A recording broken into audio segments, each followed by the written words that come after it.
From Google to Meta and the others that are now jumping on the bandwagon, it feels like flat structures are the new excuse from Silicon Valley to cull the jobs and ramp up the AI. But as someone who works in and specialises in the field of self-managing organisations, or flat structures, whichever terminology you prefer, I'm getting pretty fed up of progressive ways of working being used as the scapegoat for unethical workplace practices. I'm getting even more frustrated that it shows a fundamental misunderstanding of what it means to work in this way. So in this video, I want to share with you where the tech bros get it wrong so that you don't follow in their misguided footsteps.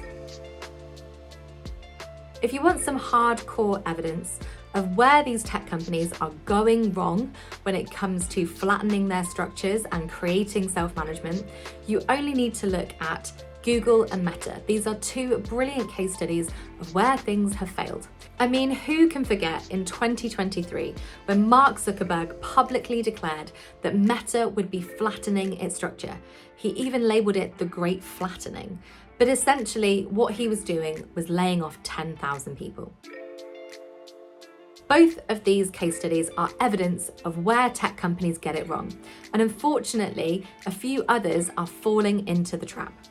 So let's dive into where they get it wrong. Their first failing is they believe that you should just remove all the managers. When people hear about flatter structures or self-management, they just assume that we're just removing managers out of the organizational hierarchy.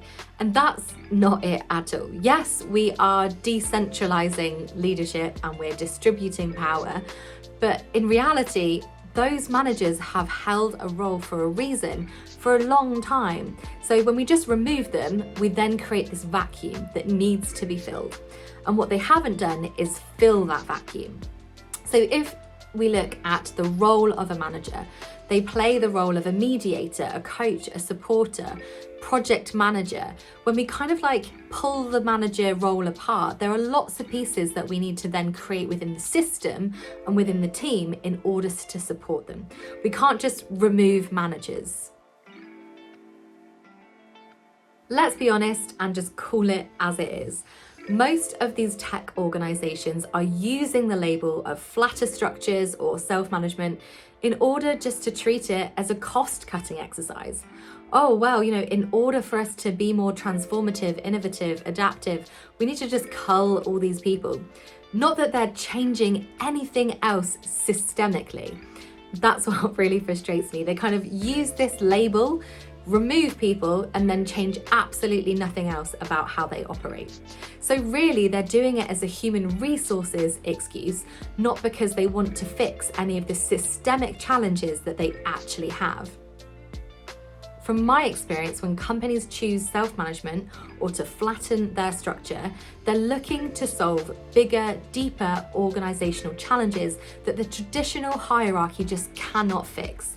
It's not like they woke up one day and went, oh, I know what we're going to do today. We're going to do a bit of self-management. We're going to flatten the structure. They have really looked at how they operate and where they want to go in the future and decided that the traditional pyramid hierarchy simply isn't fit for purpose anymore. However, the tech bros are just using it as a fancy label that makes them sound cool, but actually they're doing it in order just to cut their costs. For me, a really big indicator that, again, they're using this as an excuse rather than something they are taking seriously and changing their organization is that they haven't hired any specialists in this way of working. Flattening a structure, self-managing organizations takes a particular approach in specialism, and few of these tech companies have hired anyone. So it kind of is like a massive red flag to me that they have just gone, yeah, we just need to remove the managers and become flatter, totally forgetting the fact that there is so much more systemically and on an interpersonal level that needs to be developed in order to create this way of working. It's like they just have absolutely no idea. They've kind of read it in a book somewhere and thought, this sounds like a great idea, maybe we should do this. If you're taking it seriously, you would hire a specialist. The companies and organizations that want to go through this journey are hiring specialists. Even look at the huge transformation that is going on at Bayer at the moment, Bayer Pharmaceutical. They've hired the godfather of anti-bureaucracy, Gary Hamel. So they are taking it seriously and they are being very public about what they're doing. Whereas this kind of secretive culling, but we're doing this really quirky thing that some of the other tech companies are doing, is like everyone knows what's going on there. We all see what's happening. We're really not that naive. And so as someone who works in this industry, who specializes in this arena, it is a huge red flag to me that none of them are hiring specialists and doing the actual systemic change that is required. The next thing I want to highlight is a glaringly obvious misunderstanding of how these tech companies kind of announce and mandate this way of working.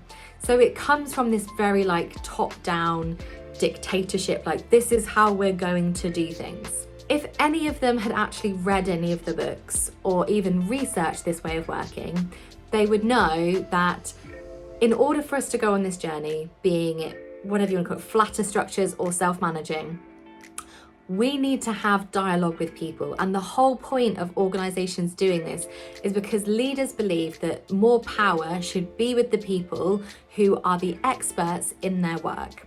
So to me, this kind of dictatorship of this is what we're doing now reeks that they are still in that old mindset of command and control in the pyramid hierarchy, and they haven't switched their mindset to be more decentralized and co-creative, which is the mindset shift we're looking for.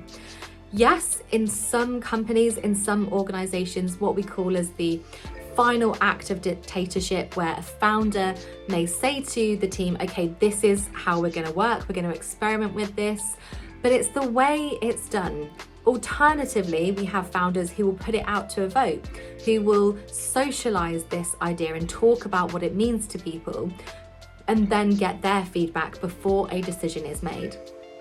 So this kind of mandated approach that's very public, just to me, again, reeks of we're just jumping on this trendy bandwagon without really thinking about where this journey is going to take us. We're just using it as a label rather than positively wanting to change and support people in creating a better company. So those were my insights of where these tech companies are fundamentally misunderstanding what it means to flatten a structure or become self-managing.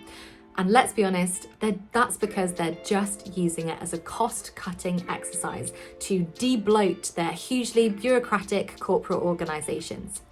Companies who are truly serious about this journey know that it's about becoming more people-centered, more adaptive to this complex world that we live in, and enables people to create the greatest work they can within their organization. So if you're serious about going on this journey, do get in touch and I'll be happy to be your guide. But other than that, thank you so much for watching and I'll see you next week.